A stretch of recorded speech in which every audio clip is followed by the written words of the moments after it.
Hi there, and welcome to Graham's Guide Friday Live. This Friday, the 6th, is it? Yes, the 6th of January. Congratulations to all those who submitted assignment 2, and welcome back from the break. I'm going to get straight into assignment 3 because that's due in a month's time, and it really now needs to be the focus of your attention. So that's what I'm going to look at today. I'm just going to look at it briefly because there's already plenty of information there. So I'm going to point you toward where that existing information is. So if we go into the discussions, I'm going to go into the discussions for assignment 3, Q&A. And today I'll go into group 5. Alrighty. So if you haven't already been to the assignment 3 Q&A discussion, this will all be new to you. But I provided some frequently requested links here on academic practice and referencing. I've had some questions this week since we've come back from the break about referencing. Well, there's information here to help you with that. And I've also provided some frequently requested resources. So this is a list of our units references in APA style and Harvard reference in Harvard style. And I've also, my previous video was on types of sources, and I've provided a link to that types of sources document that may be of interest to you as well. For assignment 3, I provided a template for those of you who like to have a template to work from. You'll see here that it's just a standard template with your student ID and name at the top, the unit, the title of the assignment, which in this case is assignment 3, and the due date, which is not the 27th of September 2021, it's the 6th of February 2023. And you might like to start with a simple heading such as assignment 3 reflective essay, and then just get straight into your assignment. If any of you are wondering what this text here is, it may look very strange. It's called lorem ipsum text. It's just a filler text. So it's just a placeholder text so that you can see how your assignment should sit on the page. I might reduce the zoom a little bit to show you that this is justified to the left, so it's not justified to both sides, which is not appropriate for academic writing. Maybe publishers will do that if you publish something, but here for our assignments, you need to be left justified.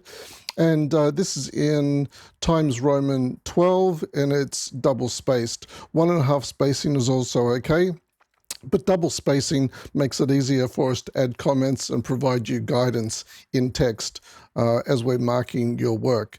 And of course, you'll need to start your reference list on a new page, and the heading for that page can be references, and then followed by the references that you've used to support your writing. So that's a template there if you would like to use it for assignment 3. You'll notice that there's not a cover page. We don't need a cover page in this unit. If you have included a cover page, that's okay. You won't get marked better or worse for including the cover page, but we don't need one in this unit. Alrighty, I've also provided a video from my old university, the University of Melbourne, on reflective writing.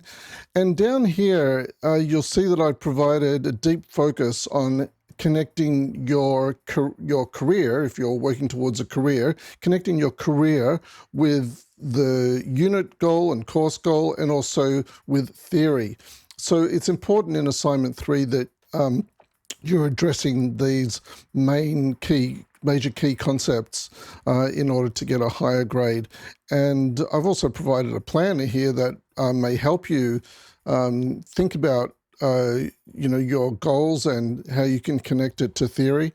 The goal planner is here, but there's a form below, and you can fill out this form and with your details and your field, and then I've provided some examples here of unit goal and some examples of course goal.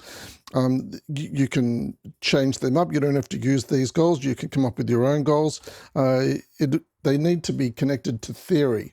So it's important that if you have a goal, it should be connected to theory. Watch the videos from Tanya and myself, and you'll get an idea of what your course goal and unit goals should look like. And yeah, that's just where you can find some information that will help you, some guidance on assignment 3. One of the things I've noticed while starting to mark assignment 2 is that some people have could have supported their writing with more references. Now, if you've included 3 or 4 references and those are in your reference list, that is sufficient. Probably a 1,500 word essay, or in this case, assignment 2 was short answer questions. You could have somewhere between 4 and 8 references to support your work. You could have a few more, but you wouldn't want to have less necessarily. So there was some guidance provided on how to support your writing in assignment 2 in the assignment 2 Q&A, and I provided some suggested sources there. But I wanted to show you how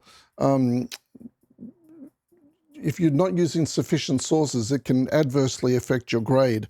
So in assignment 3, let me go back out of here to the main page, down here to assignments and assignment 3, reflective essay. And the marking criteria, the assignment criteria. So this is the assignment criteria. There are 4 criteria: reflecting on self, and that's in sort of 5 areas. You're reflecting. There's a reflection on your overall development. That's these first 3. This is your, general look at your overall development, and you'll want to talk about these 3 areas and support your discussion with links to theory or literature. And then the other 2 sections are your unit goal and your course goal, which also needs to be supported by literature. So what does that look like when we're marking your work? Well, we're marking your work according to this marking criteria, and I use an Excel spreadsheet as I'm working towards marking your essay. So this is what a possible HD mark would look like. So I've provided 32 out of 40 because you need at least 32 marks to get a HD. So 32, 24, you need at least 24 marks out of 30 for theory. You need at least 16 marks for a HD for your overall writing, and for referencing, formatting your citations and references. To get a HD, you need to get at least 8. So on this occasion, this person's received 80 marks. They didn't get a HD for writing, but they got an extra mark here in referencing for their work well, and they've ended up with overall a mark of 80, which is a HD. Now, if you use no references at all, let me show you how that affects your grade. So no theory, no citations. That gets a 0 for theory, and because there's no citing and referencing, it gets a 0 for citing and referencing. So even though and in fact, it would be impossible for me to allocate a HD to writing that wasn't supported by literature. So the best case scenario, you might get a 27, because you can't get a distinction if you haven't supported your work with literature. So it's possible that you could get a high credit, which would be 27. Overall, your writing is not supported by literature again, so your overall writing probably will be affected in this area. Well, let's say I give you 13 as the maximum for a credit there. You can see now that if there's no literature, no citing and referencing, the maximum grade it's possible to get would be 40 out of 100. So you can see how important it is to ensure that you are using literature and that you are citing and referencing your work. Now, we're not expecting you to be experts at using theory and literature. We're not expecting you to be experts at referencing. But if you have a go, it's highly likely that you would easily get a credit for having a go at referencing. And it may not be perfect, but you've got you've done a good job. And just say that you used the minimum number of references to support your work and you did it well, well, then you'd probably be able to get at least a 20. This would also probably push, it may push your grade up to a distinction for your reflection. And if you're writing, if you've proofread your writing and there's no spelling errors or other issues, if the flow as well, and if you've got good structure, well, then you could get close to a distinction level grade for having used the minimum number of references. So that's just to give you an idea of how it sort of goes when we're marking your work, and how we can, we want to find marks. So the first thing I do when I open an assignment, I go down to the reference list and I'm looking, can I give marks for theory here? Can I give marks for citing and referencing? And I'm very happy when I go down to your reference list and I see some highly relevant references from our unit readings. And if you've done some wider research, well, that's good too. If you're doing wider research, it's preferable not to do more than, say, 20% of your reference list from wider research. So at least 80% of your reference list should be from the materials of this unit, because the idea of the assignments is that you're demonstrating your knowledge of what you've learned in this unit. And that's primarily based on the literature that we've introduced you to over the course of the 12 weeks of this unit. Alrighty, well, look, that's probably enough for me. I'm already raved on here for a good 12 minutes. I wanted to keep that short down to less than 10 minutes. But look, there's a brief introduction to assignment 3. We'll have a talk about assignment 3 over the next 2 or 3 weeks in the lead up to submission. But there's some, hopefully that's, opened up for questions, and I look forward to hearing from you in the discussion boards.